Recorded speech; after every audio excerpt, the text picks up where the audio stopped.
여호수아기 9장 8절부터 오늘 1절부터 15절까지인데요. 8절부터 15절까지 봉독하겠습니다.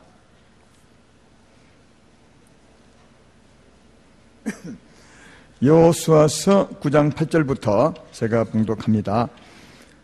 그들이 여호수아에게 이르되 우리는 당신의 종들이니이다 하매 여호수아가 그들에게 묻되 너희는 누구며 어디서 왔느냐 하니 그들이 여호수아에게 대답하되 종들은 당신의 하나님 여호와 이름으로 말미암아 심히 먼 나라에서 왔사오니 이는 우리가 그의 소문과 그가 애굽에서 행하신 모든 일을 들으며 또 그가 요단 동쪽에는 아모리 사람의 두 왕들 곧 헤스본 왕 시혼과 아스다롯이 있는 바산 왕 옥에게 행하신 모든 일을 들었음이니이다. 그러므로 우리 장로들과 우리나라의 모든 주민이 우리에게 말하 이르되 너희는 여행할 양식을 손에 가지고 가서 그들을 만나서 그들에게 이르기를 우리는 당신들의 종들이니 이제 우리와 조약을 맺읍시다 하라 하였나이다.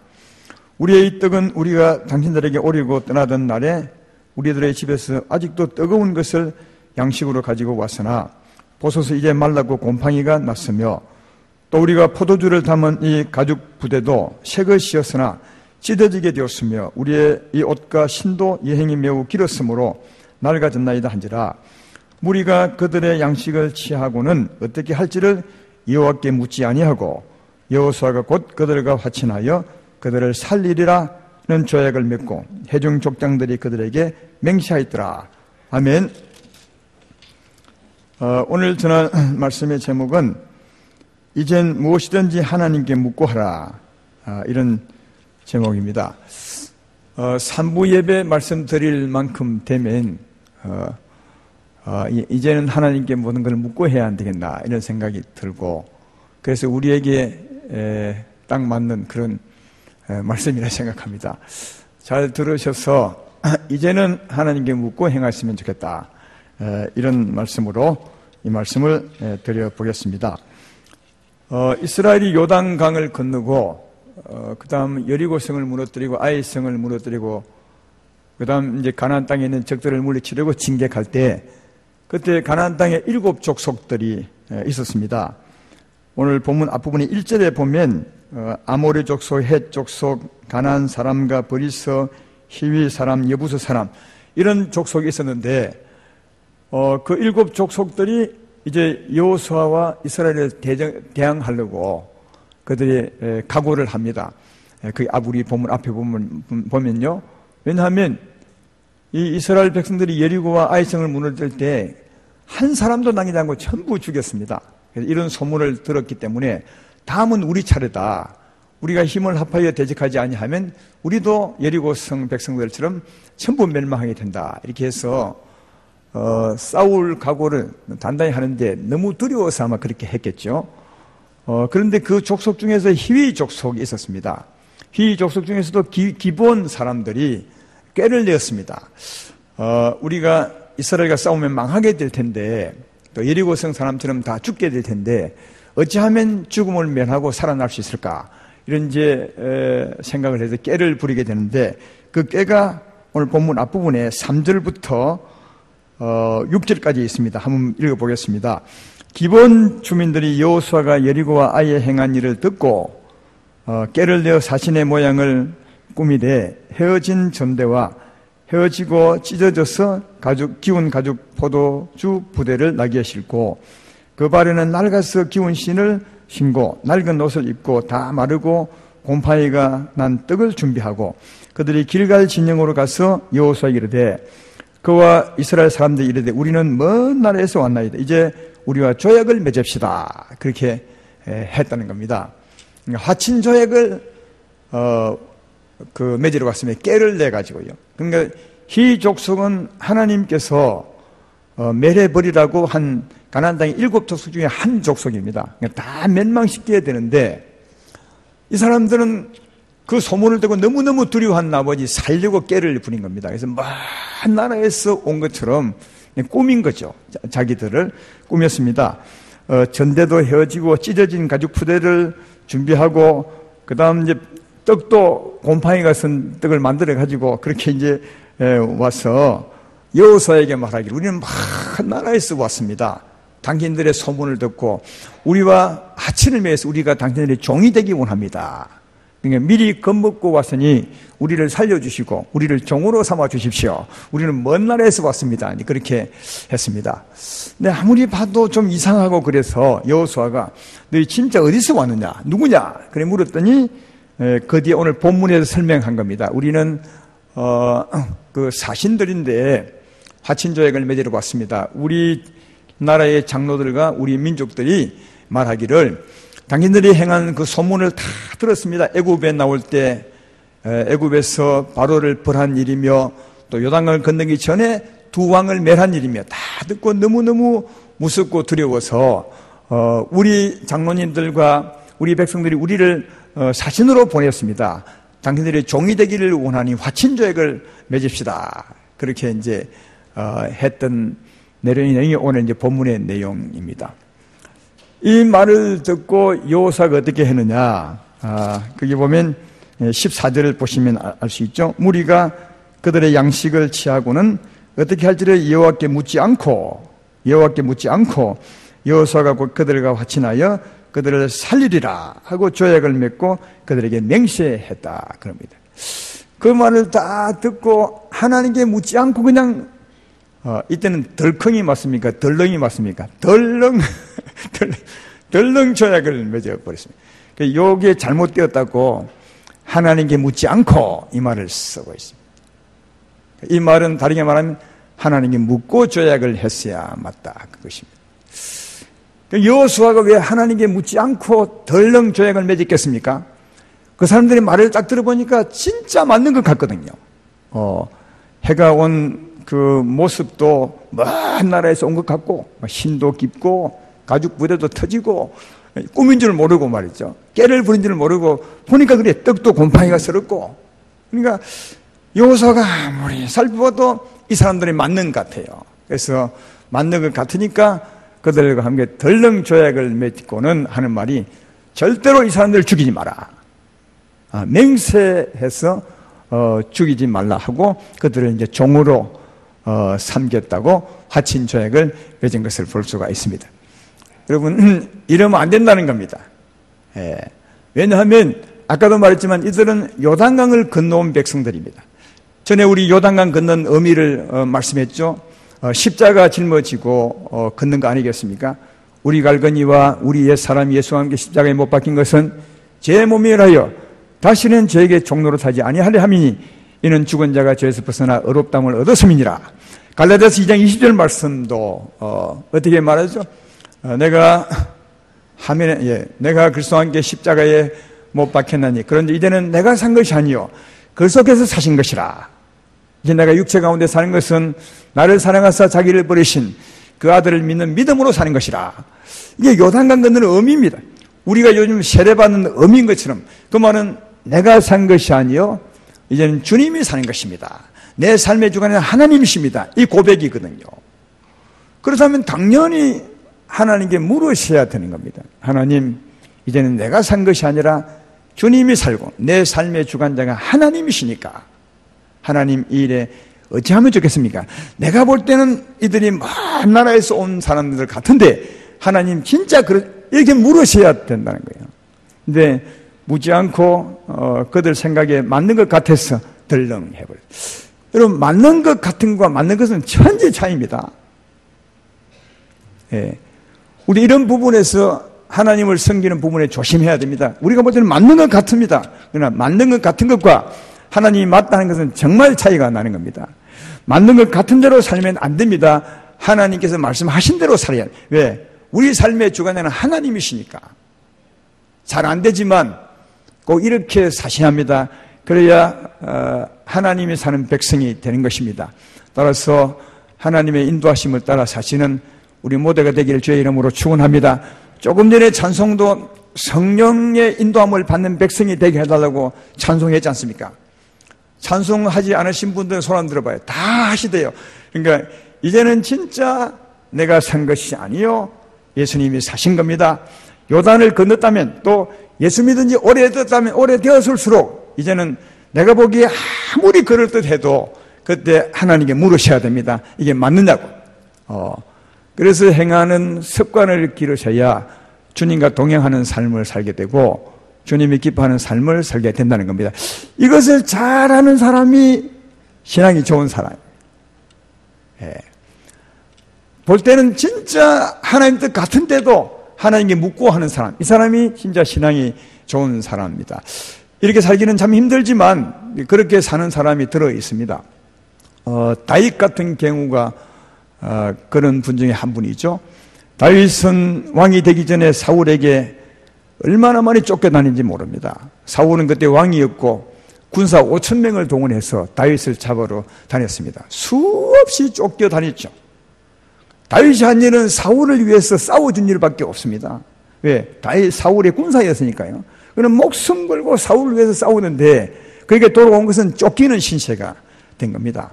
쫓기고 진짜 생명의 위협을 받고 살 때가 진짜 많았는데 하루는 그 상이 역전이 됩니다. 엔게디 평원의 광야에 있을 때 다윗의 군사들 앞에 사울이 자고 있는 겁니다. 무방비 상태로. 사울이 어째서 자고 있는지 모르겠지만 그가 군사들을 벗어나서 굴에 들어가서 뒤를 보기 위해서 그랬다는데 그 굴에 들어가 자고 있는 겁니다. 그 굴 안에 다윗과 군사들이 있었는데 나와 보니까 사울이 무방비 상태로 자고 있는 겁니다. 그때 다윗의 군사들이 다윗에게 말하죠. 이것은 하나님 준 좋은 기회입니다. 그동안 당신이 사울 위해서 얼마나 애를 썼습니까? 선한 일을 다 했는데 사울이 당신이 한 것은 선을 악으로 갚은 것입니다. 그리고 이미 당신은 하나님께서 왕으로 세우려고 기름을 부었지 않습니까? 그러니까 이건 하나님 준 진짜 좋은 기회입니다. 창을 들어서 찌르면 당신이 왕입니다. 이렇게 이제 했습니다. 여러분이 그때 다윗이라면 아무리 봐도 하나님의 기회 안 갔습니까? 진짜 좋은 기회. 이 기회를 놓치면 또 쫓기는 신세가 될 것이고 언제 왕이 될 것인가? 그때 하나님께서 이렇게 말할 수 있을 것입니다. 내가 네게 기회를 주었는데 너는 왜 창을 찌르지 않았느냐? 이러면 할 말이 없을 만큼 진짜 좋은 기회를 만났습니다. 그래서 다윗도 그런가 보다 하고 창을 딱 빼서 찌르려 할 때 어떤 말씀이 생각나는지 아십니까? 그 앞에 말씀도 읽어보셔야 되겠네요. 사무엘상 24장 4절에 이렇게 말합니다. 다윗의 사람들이 이르되 보소서 여호와께서 당신에게 이르시기를 내가 원수를 내 손에 넘기리니 내 생각에 좋은 대로 그에게 행하라 하시더니 이날 이것이 그날이니이다 하니 다윗이 일어나서 사울의 그 옷자락을 가만히 베니라. 그러니까 다윗이 창을 들어 찌르려 할 때 어떤 말씀이 생각나요? 그 다음에 시편 105편 15절 말씀, 이 말씀이 생각났습니다. 이러시기를 나의 기름 부은 자를 손대지 말며 나의 선자를 해하지 말라 하셨도다. 아무리 봐도 맞는 것 같고 백성들이 그렇게 말할 때 다윗도 그래 맞아, 내가 찌르면 되는 거야 하고 칼뼈를 딱 찌르려 하는데 이 말씀이 생각난 겁니다. 어떤 말씀이요? 나의 기름 부은 자를 네가 해하지 말라. 그래서 찌르러 내려가면서 옷자락만 싹 펴는 거죠. 왜냐하면 울분이 있잖아요. 울분이 너무 억울한 일을 많이 당했으니까, 힘든 일을 많이 겪었으니까 그 마음으로 하나님 때문에 찌르지는 못하고 그래서 옷자락을 펴는데 나중에는 옷자락 pen 것도 후회하고 회개하는 모습을 볼 수 있습니다. 여러분 그 순간에 누가 봐도 하나님 주인 기회 같지만 그 순간에도 하나님 말씀을 생각합니다. 그리고 하나님 말씀에 순종하는 다윗의 모습을 봅니다. 여러분 이런 다윗을 하나님이 지극히 높였던 것을 볼 수 있습니다. 그러니까 우리 생각에 이건 기회라고 하면 안 됩니다. 그 기회인 것 같지만 그때도 물으셔야 됩니다.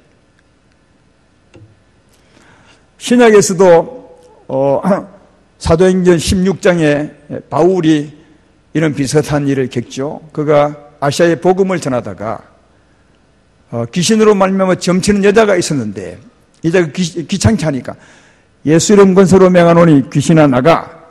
그 귀신이 나가니까 여자가 점을 못 치는 겁니다. 그래서 그 여자를 일꾼으로 삼아 돈 벌여 먹던 그 관원이 그 바울을 고소해가지고 그날에 바울과 실라가 굉장히 많이 얻어맞아서 맞고 깊은 감옥에 착 갇히게 됐죠. 근데 진짜 아팠던지 한참 힘들어 하다가 밤중에 바울과 실라가 기도합니다. 은혜가 충만했더니 찬송하기 시작했고, 그때 어떤 현상이 생기냐면 사도행전 16장 25절 27절에 이렇게 기록합니다. 한밤중에 바울과 실라가 기도하고 하나님을 찬송하며 제수들이 듣더라. 이에 갑자기 큰 지진이 나서 옥터가 움직이고 문이 곧 다 열리며 모든 사람이 매인 것이 다 벗어진지라. 간수가 자다가 깨어 옥문들이 열린 것을 보고 제수들이 도망간 줄 생각하고 칼을 빼어 자결하려 하려거늘. 이렇게 기록합니다. 한밤중에 찬송하고 기도하고 찬송하는데 옥터가 팍 흔들리더니 창문이 쫙 다 열리고 이 불었던 창고도 착 풀어지는 겁니다. 그리고 앞에 지키던 간수가 이제는 그걸 보고 자결하려고, 왜? 다 도망간 줄 알고 감옥을 못 지킨 죄 때문에 자기들이 받을 벌을 생각하고 자결하려 하는 이 상황이 된 겁니다. 여러분이 바울이라면 어떻게 하겠습니까? 야, 하나님이 나를 도망가게 하시는구나. 정말 좋은 기회를 주시는구나. 옥문도 열고 창고도 착 풀어주고 간수도 딱 죽으려 하니까 딱 가만히 두면 죽는 거 아니겠습니까? 그러면 진짜 도망갈 기회이지요. 여러분, 그때도 바울은 생각했습니다. 하나님, 이게 도망가는 게 맞습니까? 아니면 아닙니까요? 그때 도망 안 갑니다. 왜요? 그게 그 상을 하나님이 도망가라 한 말씀으로 들었다면 바로 도망가야죠. 그때도 바울은 하나님께 물었던 거예요. 그건 성경에 없지만요. 그때 하나님의 말씀은 저 간수를 구원하라는, 복음 전하라는 말씀으로 바울을 감동시켰던 것을 알 수가 있습니다. 그래서 그 간수가 자기를 자기를 할 때 멈춰라, 찌르지 마라, 우리 다 여기 있다, 그렇게 말하지 않습니까? 사도행전 16장 28절에 바울의 말이 있죠. 바울이 크게 소리를 이르되 내 몸을 상하지 말라, 우리가 다 여기 있노라. 그러니까 그 옥문이 열린 것을 기회로 봤다면 간수가 자기를 할 때 가만두지요. 그걸 하나님 뜻으로 봤다면. 그러나 그 순간에도 하나님 어찌하는 것이 주의 뜻입니까? 물었고 그때 하나님은 이 마음을 주셔서 바울이 말린 겁니다. 죽지 마라, 너를 해하지 말라, 우리가 다 여기 있다. 그래서 그날 밤에 간수 집에 가서 복음 전하고 세례도 주고 그리고 다시 옥에 갇혀서 찾고 딱 차고 이렇게 있었지 않습니까? 여러분, 우리가 이 상황에 놓이면 바로 도망가지 않을까? 물론 그렇지 않은 훌륭한 분도 계시겠지만 오늘 말씀은 뭐냐? 이런 상황에도 그걸 하나님 뜻으로 받지 말라는 겁니다. 그때도 하나님, 제가 어찌해야 맞는 것입니까? 도망가는 것이 주의 뜻입니까? 아니면 다른 뜻이 있는 것입니까? 묻고 하나님의 뜻을 따는 게 진짜 주의 종이라는 거예요. 그런 순간에도. 할렐루야.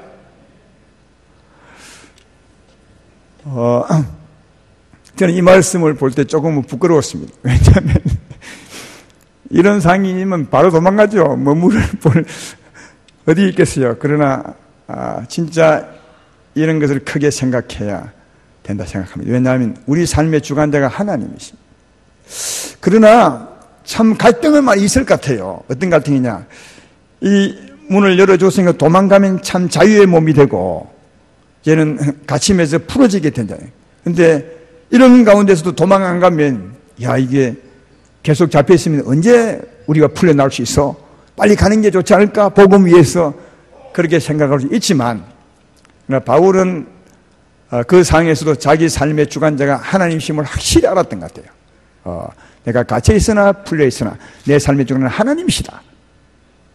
하나님이 풀려하면 얼마든지 풀 수 있을 것이다. 내가 도망가도 하나님이 아니면 내가 잡혀올 것이다. 이런 게 확실했던 것 같아요. 그래서 이런 상황에서도 하나님의 뜻을 묻고 하나님을 따라가는 모습을 발견할 수 있고, 또 다윗도 마찬가지입니다. 아까 말씀드렸지만 진짜 좋은 게 찌르면 왕이 아닙니까? 얼마나 그런 유혹이 오겠습니까? 그러나 그 순간에도 하나님을 크게 생각했던 다윗. 근데 이게 참 대단히 훌륭한 것은 그렇게 그 순간에서 하나님을 생각하고 하나님의 뜻을 따랐던 그 다윗을 하나님이 세워주셨고, 바울도 그 순간에도 하나님의 뜻을 생각하고 뜻을 따랐던 그 바울을 그 다음날 아주 대접 딱 받고 풀려나게 하는, 그 삶의 주관자는 하나님이셨다는 것을 잘 발견해 볼 수가 있습니다. 오늘 말씀을 결론 맺으려 합니다. 사랑하는 여러분, 우리도 살 때 이런 경우가 너무 많습니다. 여호수아가 볼 때, 다윗이 볼 때, 바울이 볼 때 이건 진짜 하나님의 뜻 같다는 그런 상황에서도 반드시 물으셔야 됩니다. 하나님, 이게 맞습니까?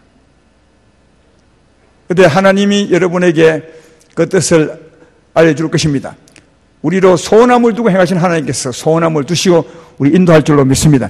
그 뜻을 가야 된다는 겁니다. 절대로 우리 속에 옳은 대로 살면 안 되는 겁니다.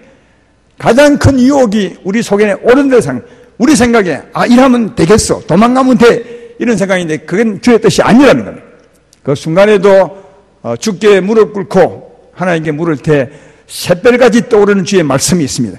그 말씀대로 살아야 된다는 겁니다. 그런데 그런 가운데서도, 그런 위급한 상황에서도 그런 여유를 가지려면, 주의 뜻을 물으려면 꼭 성령 충만해야 합니다. 성령의 은혜가 있어야 그런 여유가 생기는 겁니다. 성령 충만해야 됩니다. 여호수아도 성령이 충만했고, 바울도 성령이 충만했고, 다윗도 성령 충만했습니다. 그리고 또 한 가지는 그 가운데서 하나님께 물으셔야 된다는 거예요. 그런데 이 세 사람, 여호수아도 성령 충만하고, 다윗도 성령 충만하고, 바울도 성령 충만했는데, 다윗과 바울은 그 상황에서 물었습니다. 하나님, 어찌하는 게 주의 뜻입니까? 그러나 여호수아는 묻지 않았습니다. 그게 잘못이었습니다. 근데 묻고 행했던 다윗과 바울은 하나님이 보장해 주었습니다. 그 삶을. 여호수아는 다음 주에 얘기할 것입니다. 따라서 우리 삶의 주관자가 하나님이심을 안다면 성령 충만한 가운데 하나님께 묻고 주의 뜻을 따라 살 때 하나님은 주의 뜻을 따라 사는 그 삶을 지키고 보장해 준다는 사실을 알 수가 있습니다. 오늘 말씀을 아마 잘 들으신 분들은 우리가 살아가는 동안 어떻게 살아야 될 것인가 하는 것을 조금은 마음에 새겼으리라 생각합니다. 우리는 우리가 산 것이 아니라 하나님으로 사는 것입니다. 이제 내가 산 것이 아니라 주님이 사는 것입니다. 우리 삶의 주관자는 하나님이십니다. 그리고 하나님 뜻을 갈 때 무엇보다도 그 길을 가는 나를 지키고 보장을 해줍니다. 이것을 꼭 기억하시고 범사에 주께 묻고 주를 따라가는, 그래서 하나님의 보장을 받는 여러분의 복 있는 삶 되기를 주의 이름으로 축원합니다.